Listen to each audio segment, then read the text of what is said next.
Fala galerinha do YouTube, aqui é o professor André Duarte Índio para mais uma dica de física.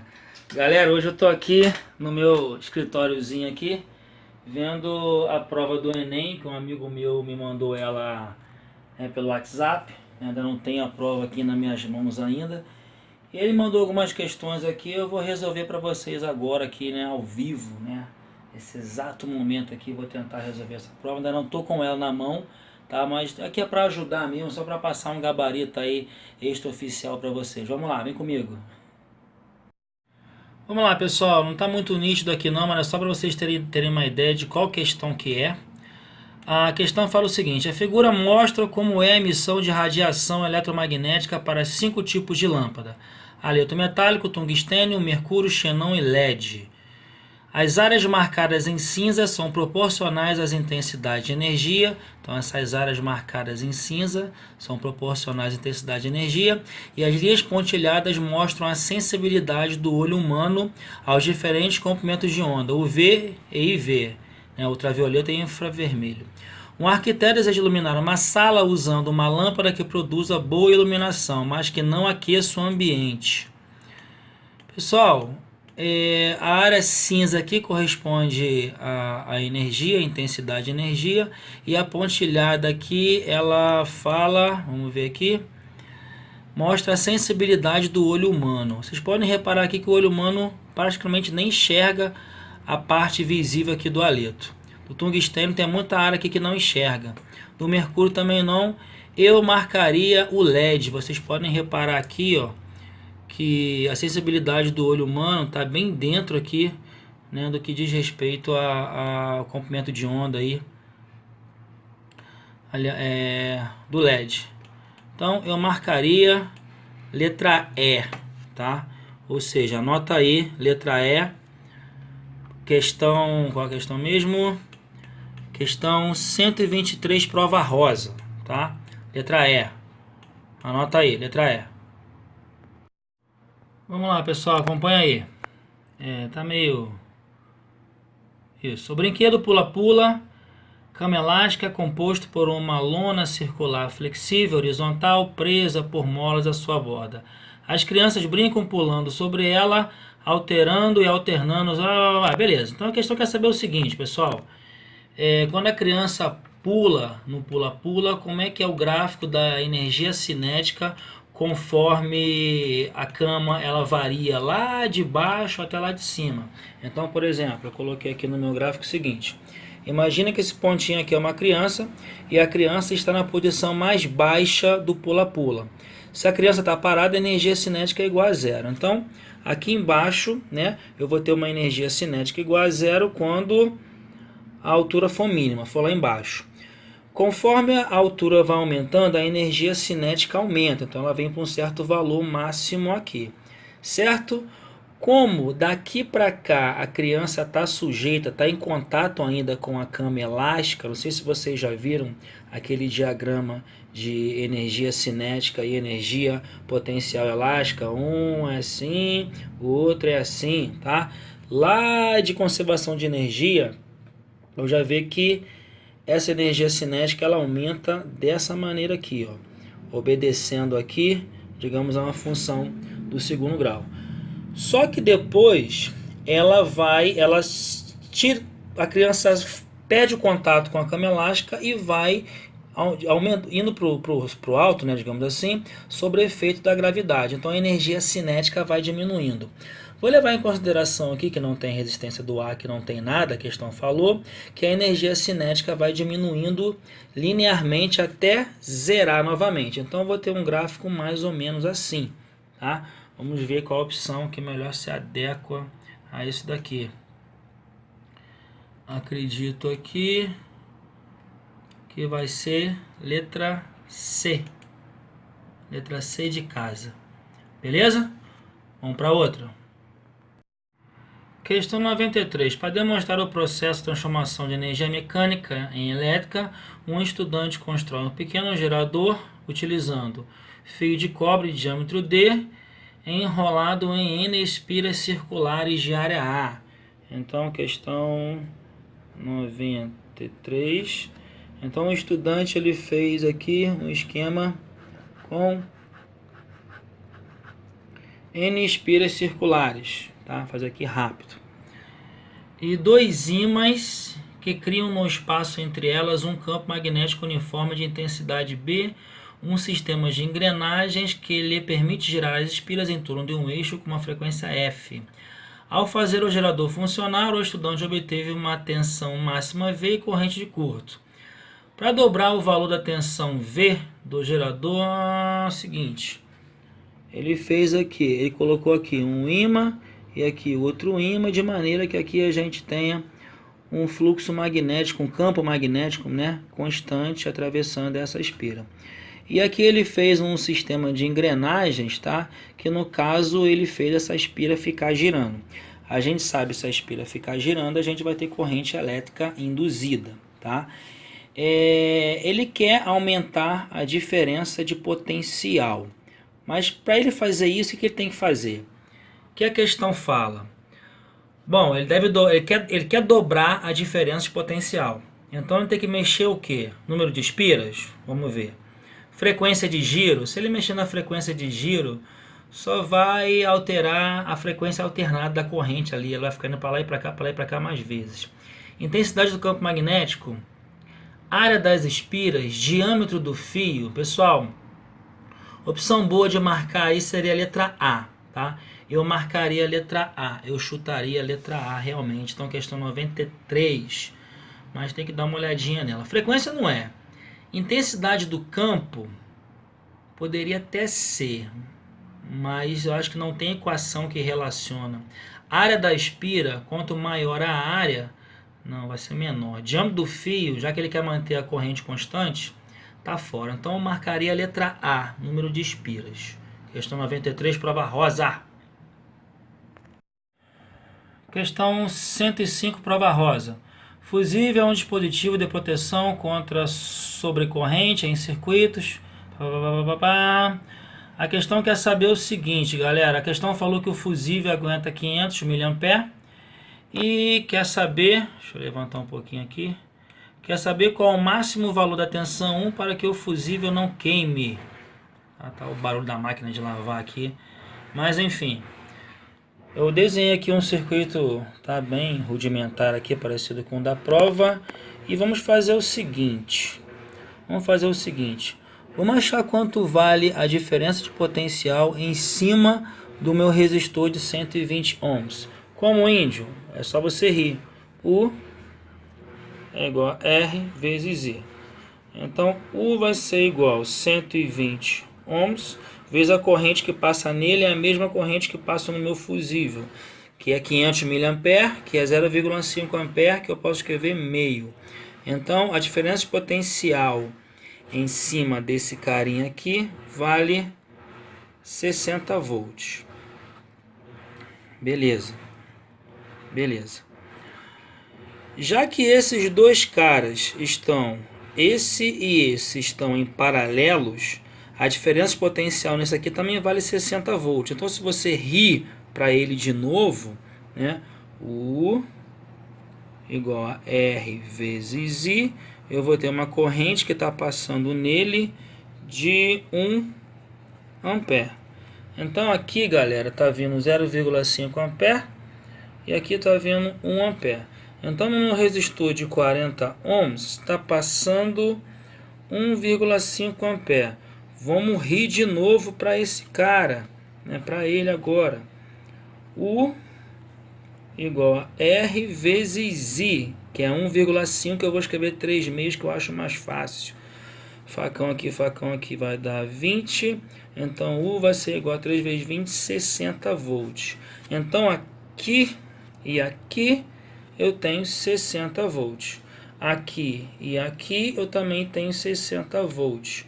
Então, galera, eu vou ter uma diferença de potencial aqui, que vai ser a soma 120 volts.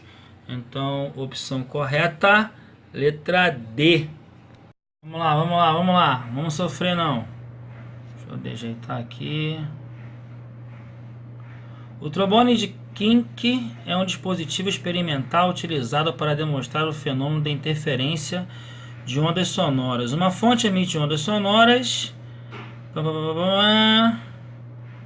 Pessoal, aqui é o seguinte, a questão está falando que vem uma onda sonora aqui e ela se divide, vem um pouquinho para cá, vem um pouquinho para cá, se encontra aqui. A questão falou que quando essa parte aqui é móvel, ela pode ir para lá ou para cá. A questão falou que quando ela estava no mesmo tamanho que essa daqui, tinha um barulho, um som muito intenso. Nessa configuração aqui, a gente tem um silêncio quase que total do lado de cá. A questão está perguntando qual o valor da frequência, sabendo que a velocidade do som é de 320 metros por segundo. Pessoal, a máquina de lavar tá batendo aqui, não vou te falar. Pessoal, isso aqui é aquela que é uma questãozinha de diferença dos caminhos, né? Delta é igual a N vezes a fórmula mesmo, né? Lambda sobre 2, né? Quando a interferência é construtiva, né, duas cristas ou dois vales se encontrando, esse N aqui pode ser 0, 2, 4, 6, 8, 10, se as fontes forem coerentes. E se eu tenho interferência destrutiva, N é igual a 1, 3, 5, 7, se as fontes forem coerentes. A questão falou que a gente tem um silêncio total.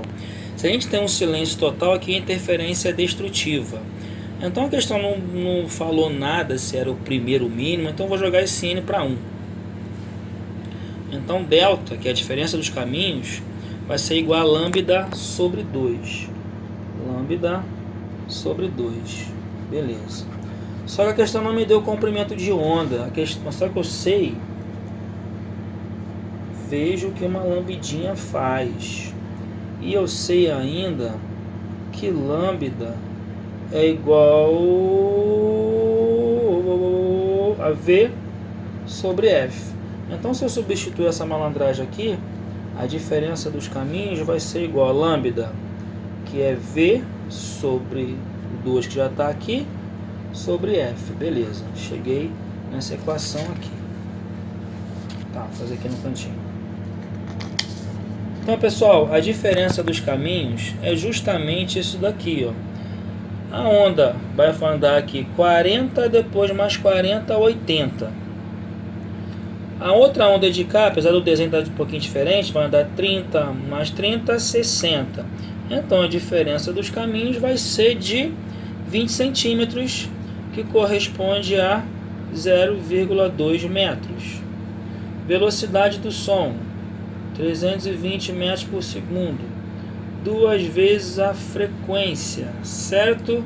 Se eu fizer essa conta aqui direitinho, eu tenho quase que certeza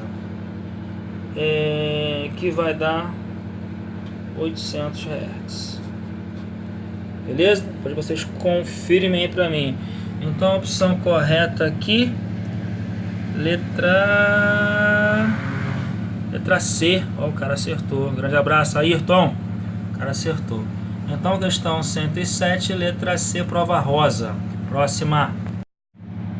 Vamos lá, pessoal. Em algumas residências, questão 96, prova rosa.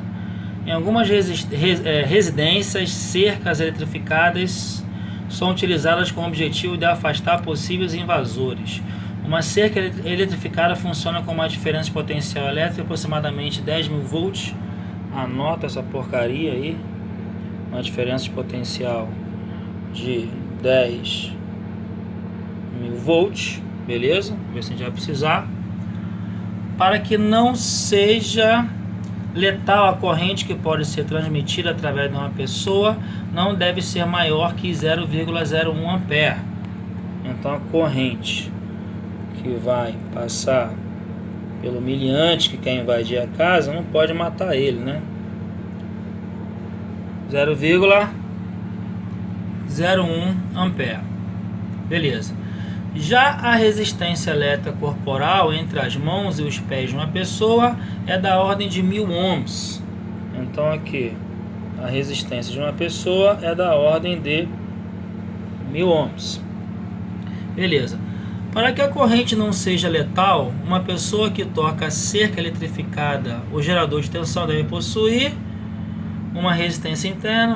Pessoal, vou fazer o seguinte, vamos montar um circuitozinho aqui, ó. Vamos supor que aqui eu tenho meu gerador. Aqui eu tenho uma resistência interna, certo? E aqui eu tenho uma pessoa, a resistência R de uma pessoa. Vamos levar em consideração que isso aqui fosse um circuito comum. Vamos precisar nem lembrar de geradores, não. Vamos chamar esse cara aqui de U e esse cara aqui de R'inho, como se ele tivesse em série com esse maluco aqui, ó. Então, U é igual a R'inho, melhor, R'ão mais R'inho que está em série vezes a corrente, certo? Então, U 10.000 volts igual R'ão, quanto é R'ão? 1000, né? É isso? Isso, 1000 mais R'inho vezes a corrente que vai passar por ele, que a questão mandou usar 0,01 ampere. Então vai ficar 10.000 igual, se eu passar para cá multiplicando, né, vou jogar distributivo aqui, 0,01 sobre 100, então vai cortar 12, que vai ficar 10, mais R'inho vezes 0,01. Se eu pegar esse cara aqui e passar para o outro lado, pô, 10.000 menos 10, eu não vou nem fazer isso, cara. Se eu tenho 10.000 reais, qual é a diferença que 10 reais faz na minha vida? Nenhuma. Então esquece esse cara aqui, ó. Passa isso aqui dividindo. Então R'inho vai ser igual a 10.000 dividido por 0,01. Pessoal, isso aqui vai dar um número muito grande. Então não vou nem fazer essa conta, já vou olhar direto para a resposta. Eu chutaria C, milhares de vezes maior. Milhares de vezes maior. Show? Questão 96, letra C, prova rosa. Próxima. Vamos lá, pessoal. Questão aqui 100, prova rosa. No manual fornecido pelo fabricante de um chuveiro elétrico de 220 volts, é apresentado um gráfico pela variação de temperatura em função da vazão. Morno quente, super quente. Na condição super quente, a potência dissipada é de 6.500 watts. A questão me deu o calor específico da água, 4.200 joules por quilograma grau Celsius, densidade da água, 1 kg por litro. E a questão me deu esse gráfico aqui, ó. Com base nas informações dadas, a potência na condição morno corresponde a que fração da potência da condição superquente? Vamos olhar para o gráfico morno. O gráfico morno tem ali um ponto, naquele ponto 1 ali, ó, corresponde a vazão de 3 litros por minuto e uma variação de temperatura de aproximadamente 12 graus Celsius, né? Então vai ser essas informações que eu vou usar. Vamos calcular a potência. A questão falou que a potência do superquente é 6.500 watts. Calor específico da água é 4.200 joules por quilograma grau Celsius, a densidade da água é 1 kg por litro. Então quer dizer que em 3 litros de água eu tenho 3 kg. Potência. Potência é definido como energia ou trabalho por intervalo de tempo. Então a potência vai ser igual a energia, nesse caso é o que macete, mc delta tesão por intervalo de tempo. Então a potência da água morna vai ser a vazão da água, que a gente já viu ali, que vai ter 3 litros ou 3 quilos, vezes o calor específico da água, que a questão mandou usar 4.200, variação de temperatura 12 e o intervalo de tempo ali, né, por minuto, né, 3 quilos por minuto ou 3 litros por minuto. 1 minuto é igual a 60 segundos. Facão aqui, facão aqui. Facão aqui, facão aqui. Então vamos fazer 3 vezes 420, melhor, 3 vezes 2, 6. 6 vezes 420. Posso usar a calculadora, pessoal? Obrigado. 6 vezes 420. 2.520. Então a potência 2.520 watts. A questão quer saber essa potência em relação à potência do superquente. Só você dividir uma pela outra. 2.520 dividido por 6.500. Pessoal, se você for fatorando isso daí, a resposta está em termos de fração. Eu acho que dá 3/8. Né? Vamos dividir aqui, ver se vai dar isso mesmo. 2.520 dividido por 6.500.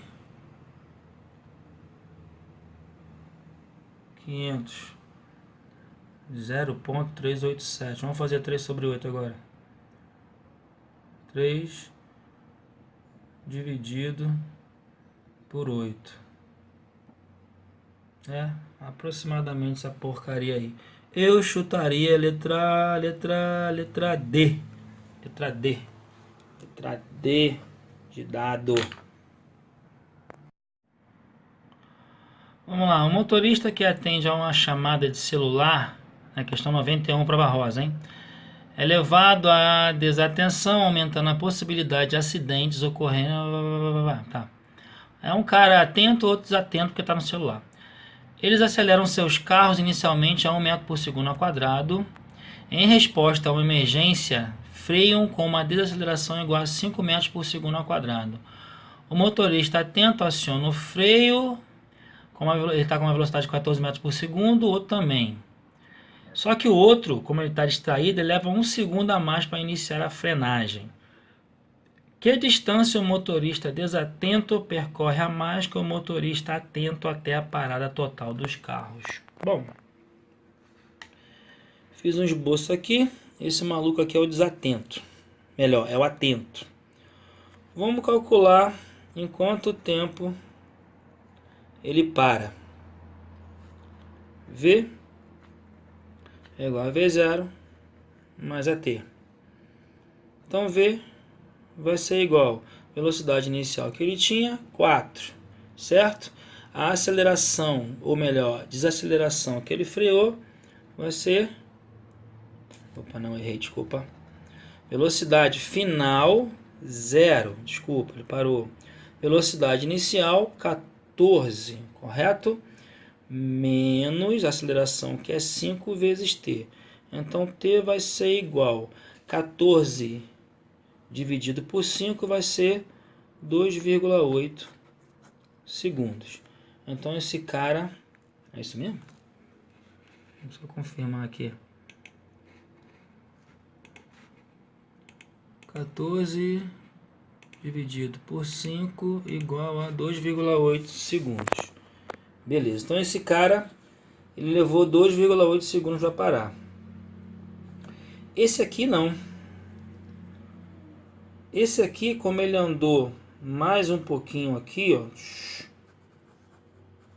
né? Ele na verdade ele demorou 1 segundo. Ele demorou 1 segundo. 1 segundo. Vamos ver quanto que ele andou nesse 1 segundo.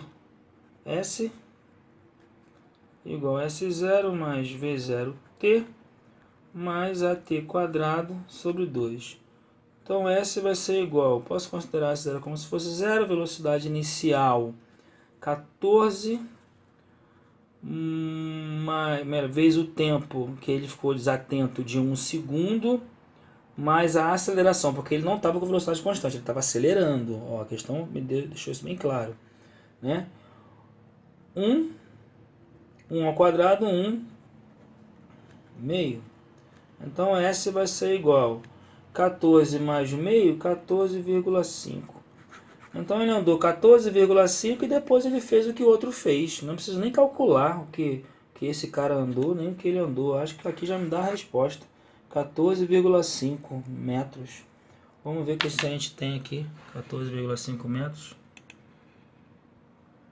Tem letra C, né? A B tá marcando 14 e a C 14,5, né? Pô, é muita sacanagem ter 14,5 e não ser a resposta C. Eu marco C. Próxima. A depilação a laser, popularmente conhecida como depilação a laser, consiste na aplicação de uma fonte de luz para aquecer e causar uma lesão localizada. A questão quer saber qual o comprimento de onda ideal para fazer a depilação a laser. Só que a questão não quer que essa radiação afete a oxihemoglobina e nem a água que está no nosso corpo. Pessoal, se a gente observar aqui, ó, aqui a gente tem a absorção da melanina, tranquilo, E aqui, a faixa de frequência abaixo de 700 nanômetros, né, de comprimento de onda, melhor dizendo, aqui eu tenho uma absorção que ela vem caindo até chegar em zero aqui. Depois ela aumenta de novo. E aqui para afetar a água tem que ser de 900 para cima. Pô, o ideal que não afete nem a água e não afete a oxihemoglobina seria exatamente no 700. Eu marcaria 700, letra B, prova rosa, questão 121. Vamos lá, questão essa, 118. Dispositivos eletrônicos que utilizam materiais de baixo custo, como polímeros semicondutores, têm sido desenvolvidos para... Na ausência de amônio, se comporta como resistor ohmico e sua resposta elétrica é mostrada no gráfico. O valor da resistência elétrica de poliane na presença de altas concentrações de amônia. Ah, pessoal, aqui é o seguinte, ó.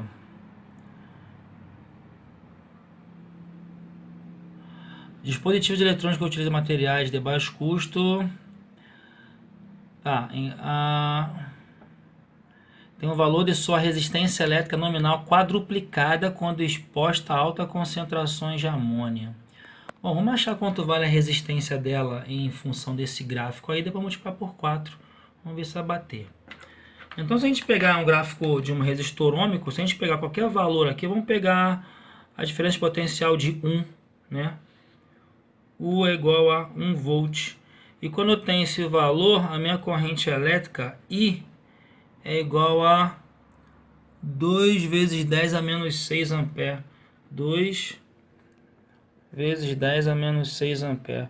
Então, U é igual a R vezes I. U, 1 volt, resistência, 2 vezes 10 a menos 6 vezes I. Passo dividindo, I vai ser igual a 1 sobre 2 vezes 10 a sexta. Então, I vai ser igual a 0,5 vezes 10 a sexta. Se eu passar uma vírgula para cá, vai ficar 5 vezes 10 a quinta. Porém, a questão quer saber em grande concentração de amônia. Fica multiplicada por 4. 4 vezes 5, 20. 20 vezes 10 a quinta. Andando uma vírgula para cá, vai ficar 2 vezes 10 a sexta. Confere? Aqui, ó. Isso. 2 vezes 10 a sexta. Vamos ver se é isso mesmo. Opção correta, letra E. Vamos lá. É uma colisão frontal entre dois automóveis. A força que o cinto de segurança exerce sobre o tórax do abdômen do motorista pode causar lesões graves nos órgãos internos. Pensando na segurança do seu produto, um fabricante de automóveis realizou testes em 5 modelos diferentes de cinto. Os testes simularam uma colisão de 0,3 segundos de duração e os bonecos que representavam os ocupantes foram equipados com acelerômetros. Esse equipamento registra o módulo da desaceleração do boneco em função do tempo. Os parâmetros como a massa dos bonecos, dimensões do cinto e velocidade são os mesmos. A questão falou que quer saber qual modelo de cinto oferece menor risco de lesão interna ao motorista. Pessoal, não sei se vocês lembram daquela equaçãozinha assim, ó. Impulso da força resultante, impulso médio, tá? É a força multiplicado pelo intervalo de tempo, tá? Então, força e intervalo de tempo são inversamente proporcionais. Para causar menos dano, essa variação da aceleração aí tem que ser no maior tempo possível. Então, se a gente observar aqui o primeiro pico, ele chega a uma desaceleração muito rápida em apenas 0,15 segundos. O cinto 2, ele chega numa pequena desaceleração, né, relativamente falando, num intervalo de tempo maior. Ou seja, isso, né, uma pequena desaceleração vai causar um desconforto um pouco menor. Então, com certeza aqui, pessoal, cinto 2, tá? Por quê? Porque ele me dá menos aceleração, tá? E intervalo de tempo aqui bem maior em relação aos outros aqui. Então, o modelo apropriado seria o cinto 2, opção B, prova rosa, questão 134, letra B. Vamos lá, questão 125, prova rosa. É uma linha de transmissão de informações por fibra ótica. Quando um sinal diminui sua intensidade para valores inferiores a 10 decibéis, este precisa ser retransmitido. No entanto, intensidades superiores a 100 decibéis não podem ser transmitidas adequadamente. A figura apresenta como se dá a perda de sinal, perda ótica, para diferentes comprimentos de ondas para certo tipo de fibra ótica. Qual é a máxima distância em quilômetros que um sinal pode ser enviado nessa fibra sem ser necessário uma retransmissão? Isso aqui é um gráfico perda ótica por comprimento de onda. Ah, Índio, o que é perda ótica? Sei lá, maluco. Olha para o gráfico ali e olha para o eixo vertical que ele vai te falar. Eu já dei aula disso, ó.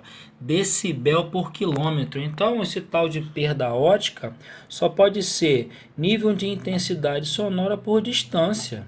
Acabou, não tem mistério, tá? Monta a fórmula, não sei o que é perda ótica, nunca vi na minha vida.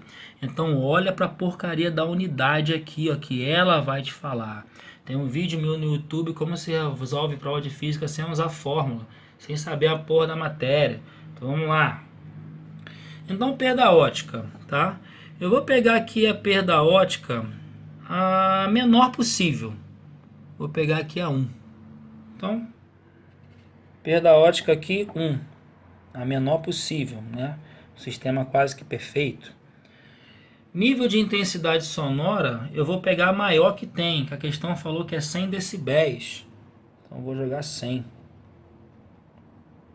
Sobre a distância em quilômetros que eu quero saber. Se eu multiplicar cruzado, a distância vai ser 100 quilômetros, né? Eu marcaria essa. Deixa eu ver se tem 100. Letra E, 100 quilômetros. Show!